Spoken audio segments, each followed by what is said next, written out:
Hi hello welcome back to Chaitra's Prapancha. ನಾನು ನಿಮ್ಮ ಚೈತ್ರ. ಇವತ್ತಿನ ಲಾಗ್ಗೆ ಎಲ್ರಿಗೂ ವೆಲ್ಕಮ್. ಹಾಗೆ ಫಂಕ್ಷನ್ ಲಾಗ್ನ ಎಲ್ಲರೂ ನೋಡಿದ್ದೀರಾ ಅಂತ ಅಂದ್ಕೊಂಡಿದ್ದೀನಿ. ನೋಡಿಲ್ಲ ಅಂದರೆ ಪ್ಲೀಸ್ ಅದನ್ನು ಕೂಡ ವಾಚ್ ಮಾಡಿ. ಇದು ನೆಕ್ಸ್ಟ್ ಡೇ ಅಂದಮೇಲೆ ಎಲ್ಲರಿಗೂ ಗೊತ್ತಿರುತ್ತೆ, ಆಲ್ಮೋಸ್ಟ್ ಫಂಕ್ಷನ್ ಆದಮೇಲೆ ತುಂಬಾ ಕೆಲಸಗಳಾಗಿ ಉಳಿದ್ಬಿಟ್ಟಿರುತ್ತೆ.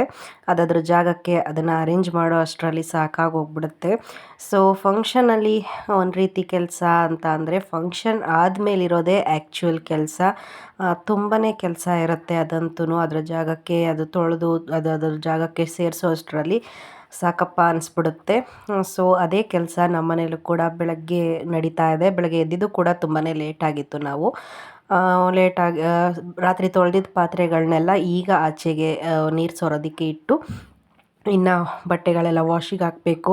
ಹಾಗೆ ನಮ್ಮ ಸೋಫಾ ಕೂಡ ಪಕ್ಕದ ಬಿಲ್ಡಿಂಗಿಗೆ ಶಿಫ್ಟ್ ಮಾಡಿದ್ವಿ. ಅದನ್ನೆಲ್ಲ ವಾಪಸ್ ನಮ್ಮ ಮನೆಗೆ ಶಿಫ್ಟ್ ಮಾಡ್ಕೋಬೇಕು. ತುಂಬಾ ಕೆಲಸಗಳಿತ್ತು, ತುಂಬಾ ಮೆಸ್ಸಾಗೋಗಿತ್ತು ಮನೆ. ಅದನ್ನೆಲ್ಲ ಒಂದು ಕಡೆಯಿಂದ ಕ್ಲೀನ್ ಮಾಡ್ತಾ ಇದ್ದೀವಿ. ಈಗಷ್ಟೇ ಮನೆಯೆಲ್ಲ ಒರೆಸಿ ಗುಡಿಸಿ ಇದು ಮಾಡಿದ್ದೀವಿ. ಸೊ ಸೋಫಾನ ಶಿಫ್ಟ್ ಮಾಡ್ಕೊಳ್ಳೋದಕ್ಕೆ ನಮ್ಮಪ್ಪ ಬರಬೇಕು. ಸೊ ಅದಕ್ಕೋಸ್ಕರ ಅದನ್ನು ಅಲ್ಲೇ ಇಟ್ಟಿದ್ದೀವಿ. ಈವ್ನಿಂಗ್ ಶಿಫ್ಟ್ ಮಾಡ್ಕೊಳ್ಳೋಣ ಅಂತ. ಇಲ್ಲಿ ಮಕ್ಕಳು ಕೂಡ ಆಟ ಆಡ್ತಾ ಇದ್ದಾರೆ. ಒಬ್ರಿಗೊಬ್ರು ಕಿತ್ತಾಡೋದು, ಒಂದು ಸ್ವಲ್ಪ ಹೊತ್ತು ಆಟ ಆಡೋದು, ಈ ರೀತಿ ಮಾಡ್ತಾ ಇರ್ತಾರೆ. ಹಾಗೆ ತಲೆಗೆ ಎಣ್ಣೆ ಹಾಕಿ ದಿನ ಕಂಟಿನ್ಯೂಸ್ ಆಗಿ ತಲೆಗೆ ಸ್ನಾನನೇ ಮಾಡ್ತಾಯಿದ್ವಿ 3-4 ದಿನದಿಂದ. ಸೊ ಅದಕ್ಕೆ ಚೆನ್ನಾಗಿ ಆಯಿಲ್ ಮಸಾಜ್ ಮಾಡಿಕೊಡ್ತಾ ಇದ್ಲು ನನ್ನ ತಂಗಿ. ಮಕ್ಕಳಿಗೆ, ನನಗೆ, ಎಲ್ರಿಗೂ ಕೂಡ ಅವಳೇ ಮಾಡಿಕೊಟ್ಲು. ಸೊ ಇಲ್ಲಿ ಹುಡುಗರು ಮಾಡ್ಕೊತಾ ಇದ್ದಾರೆ. ಮುಂದೆ ಮಾಡಿದ್ರೆ ಏನೋ ಕಾಣಿಸಲ್ಲ. ನೀವು ಹೆಂಗಿದೆಯಾ ನೋಡಿ, ಕೂದಲೇ ಬಿಟ್ಕೊಳ್ತು ಸ್ಟೈಲ್ ಮಾಡಿ ನಾನು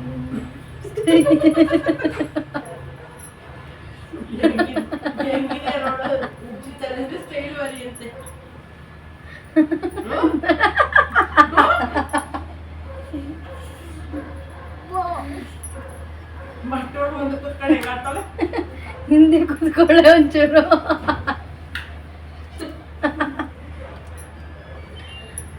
ಏಯ್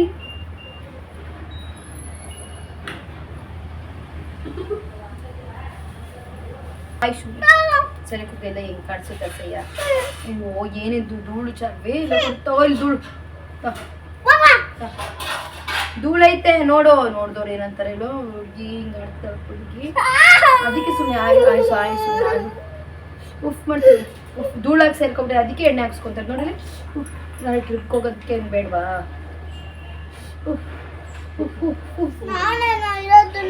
ನಾಳೆನೆ ಮಾಡಿದಂತೆ. ನಾಳೆ ಸಂಜೆ ನೈಟ್ ಹೋಗೋದು ಗೊತ್ತಾ? ನೈಟ್ ನಾವು ಮಲಗಿರ್ತೀವಲ್ಲ ಗಾಡೀಲಿ, ಜಾಗ ಬಿಡ್ರಲ್ಲ ಇಲ್ಲಂಗೆ ಇಷ್ಟ ಜಾಗ ಇಲ್ವಾ? ನೈಟ್ ಮಾಡೋಣ ನಿಮಿಷ ಒಂದು ನಿಮಿಷ ಬಿಡು, ಹೊಟ್ಟೈತೀನಿ. ಬಿಸಿಲು ಹೊಡಿಕೊಳ್ಳಿ. ಗೊಂಬೆ ಮರಿ, ನೀ ನನ್ ಗೊಂಬೆ ಅಲ್ವಾ? ಮುದ್ದು ಗೊಂಬೆ ತರ.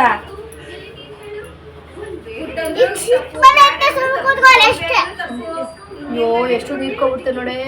ಜಾಗ ಬಿಡು. ಹಿಂಸೆ ಕೊಡ್ಬಾರ್ದು. ಸೊ ಈ ರೀತಿ ಮಕ್ಕಳದ್ದು ಫನ್ ಟಾಕ್ ಜೊತೆಗೆ ನಮ್ಮ ದಿನ ನಡೀತಾ ಇತ್ತು. ತುಂಬಾ ಸ್ಟ್ರೈನ್ ಆಗಿದ್ರು ಕೂಡ ಆ ಥರ ಮಕ್ಕಳ ಜೊತೆ ಮಾತಾಡ್ಕೊಂಡಿದ್ರೆ ಅದು ಸ್ಟ್ರೈನ್ ಕೂಡ ಹೊರಟೋಗ್ಬಿಡುತ್ತೆ. ಹಾಗೆ ನಾನು ಕೂಡ ತಲೆಗೆ ಎಣ್ಣೆ ಹಚ್ಚಿಸ್ಕೊತಾ ಇದ್ದೀನಿ. ನಾನು ಒಬ್ಬಳೇ ಹಚ್ಕೊಳ್ಳೋದ್ರಿಂದ ಅಷ್ಟು ಕ್ಲೀನಾಗಿ ಹಚ್ಕೊಳ್ಳೋದಕ್ಕೆ ಹೋಗೋದೇ ಇಲ್ಲ. ಹಾಗೆ ಮೇಲ್ಮೇಲೆ ಹಚ್ಬಿಟ್ಟಿರ್ತೀನಿ. ಸೊ ಇವತ್ತು ನನ್ನ ತಂಗಿ ಕ್ಲೀನಾಗಿ ಎಲ್ಲ ಹಚ್ಕೊಡ್ತಾ ಇದ್ಲು. ಹಾಗೆ ಸ್ವಲ್ಪ ಡ್ಯಾಂಡ್ರಫ್ ಕೂಡ ಆಗಿತ್ತು. ಸೊ ಕೊಕೊನೆಟ್ ಆಯಿಲ್ ಜೊತೆಗೆ ನಿಂಬೆಹಣ್ಣನ್ನು ಮಿಕ್ಸ್ ಮಾಡಿ ಹಚ್ಚೋದ್ರಿಂದ ಡ್ಯಾಂಡ್ರಫ್ ಸ್ವಲ್ಪ ಕಡಿಮೆ ಆಗುತ್ತೆ ಅಂತ ಹೇಳಿ ಅದನ್ನು ಹಚ್ತಾ ಇದ್ದಾಳೆ. ನಾನು ಏನು ಬೇಡ ಸುಮ್ಮನೆ ಹಾಗೆ ಎಣ್ಣೆ ಹಚ್ಕೊಡು ಅಂತ ಕೇಳ್ತಾ ಇದ್ದೀನಿ. ಅವಳು ಇಲ್ಲ ಇರು ಸ್ವಲ್ಪ ಏನಾಗಲ್ಲ ಅಂತ ಹೇಳಿ ಮಸಾಜ್ ಮಾಡ್ತಾ ಇದ್ಲು. ಹೀಗೆ ತಲೆಗೆ ಆಯಿಲ್ ಹಚ್ಚಿಸ್ಕೊತಾ ಸ್ವಲ್ಪ ಹಾಗೆ ಅದು ಇದು ಮಾತಾಡಿಕೊಂಡು ಟೈಮ್ ಪಾಸ್ ಕೂಡ ಮಾಡ್ತಾಯಿದ್ದೀವಿ. ಸೊ ಫ್ರೆಂಡ್ಸ್ ಅಂತ ಅಂದರೆ ಫ್ರೆಂಡ್ಸು ಇರ್ಬೋದು, ಅಕ್ಕಪಕ್ಕದವ್ರು ಇರ್ಬೋದು, ಯಾರು ತುಂಬ ಕ್ಲೋಸ್ ಆಗಿರ್ತಾರೆ ಅವ್ರ ಜೊತೆ ನಾವು ಅದು ಇದು ಮಾತಾಡ್ತಾ ಇರ್ತೀವಿ. ಹಾಗೆ ಅದರಲ್ಲೂ ಮೇಯ್ನ್ ಸಿಸ್ಟರ್ಸ್ ಇದ್ಬಿಟ್ರಂತೂ, ಸಿಬ್ಲಿಂಗ್ಸ್ ಇದ್ರಂತೂ ತುಂಬಾ ಎಲ್ಲ ವಿಷಯದನ್ನು ಶೇರ್ ಮಾಡ್ಕೋತಾ ಈ ರೀತಿ ಎಲ್ಲ ಹಚ್ಚಿಸ್ಕೊಳ್ಳುವಾಗಿರ್ಬೋದು ಅಥವಾ ಇನ್ನೇನೋ ಒಟ್ಟಿಗೆ ಕೆಲಸ ಮಾಡುವಾಗಂತೂ ಟಾಕ್ಸ್ಗಳು ತುಂಬಾ ಬರುತ್ತೆ ಅಂತಲೇ ಹೇಳ್ಬೋದು. ಸೊ ನಾನು ಅವಳು ಕೂಡ ಎಲ್ಲನೂ ಮಾತಾಡಿಕೊಂಡು ಹಾಗೆ ಎಣ್ಣೆ ಹಚ್ಚಿಸ್ಕೊತಾ ಇದ್ದೀನಿ. ಏನು ಮಾಮೂಲಿ ಏನೇ ವಿಷಯ ಇರ್ಬೋದು, ನಮ್ಮ ಮನೆಯದಾಗಲಿ ಅವ್ರ ಮನೆಯದಾಗಲಿ ಅಥವಾ ಜನ್ರಲ್ ಟಾಕ್ಸೇ ತುಂಬ ಇರುತ್ತೆ. ಮನೆ ವಿಷಯಕ್ಕಿಂತ ಅದು ಇದು ಅಂದ್ಕೊಂಡು ಜನ್ರಲ್ ಟಾಕ್ಸೇ ಇರುತ್ತೆ ನಮ್ಮ ಇಬ್ಬರ ಮಧ್ಯೆ. ಅದನ್ನು ಮಾತಾಡಿಕೊಂಡು ಮಾಡ್ತಾಯಿದ್ವಿ. ಹಾಗೆ ಅಮ್ಮನೂ ಕೂಡ ಒಳಗಡೆಯಿಂದ ಅದರ ಬಗ್ಗೆ ನಾವೇನು ಮಾತಾಡ್ತಿದ್ದೀವಿ ಅದ್ರ ರಿಲೇಟೆಡ್ ಏನಾದರೂ ಇದ್ದರೆ ಅವರು ಮಾತಾಡೋದು, ಈ ರೀತಿ ಮಾತಾಡಿಕೊಂಡು ಟೈಮ್ ಪಾಸ್ ಮಾಡ್ತಾಯಿದ್ದೀವಿ. ಸೊ ಈ ರೀತಿ ಟೈಮ್ ಸಿಗೋದೇ ಕಡಿಮೆ ಅಂತ ಕ್ವಾಲಿಟಿ ಟೈಮ್ ಸಿಕ್ಕಿದಾಗ ಅದನ್ನು ಯುಟಿಲೈಸ್ ಮಾಡ್ಕೋಬೇಕು ಅನ್ನೋದು ನನ್ನ ಭಾವನೆ. ಫೋನಲ್ಲಿ ಮಾತಾಡ್ತೀವಿ, ದಿನಾನೂ ಮಾತಾಡ್ತೀವಿ, ದಿನಕ್ಕೆ 2 ಸಲ ಕೂಡ ಮಾತಾಡ್ತೀವಿ. ಅಷ್ಟು ಮಾತಾಡೋಕ್ಕೆ ಹೋಗೋದಿಲ್ಲ. ಏನು ಊಟ ಆಯಿತಾ, ತಿಂಡಿ ಆಯಿತಾ, ಆರಾಮಾಗಿದ್ದೀರಾ, ಹುಷಾರಾಗಿದ್ದೀರಾ, ಇಷ್ಟೇ ಆಗೋದು. ಬಟ್ ಈ ರೀತಿ ಸಿಕ್ಕಿದಾಗ ಅದು ಎಲ್ಲಿರುತ್ತೋ ಮಾತು ಅದು ಗೊತ್ತೇ ಇರಲ್ಲ. ಅದಕ್ಕೆ ಎಂಡು ಕೂಡ ಇರೋದಿಲ್ಲ, ಸ್ಟಾರ್ಟಿಂಗ್ ಕೂಡ ಇರೋದಿಲ್ಲ, ಅಷ್ಟು ಮಾತುಗಳಿರುತ್ತೆ.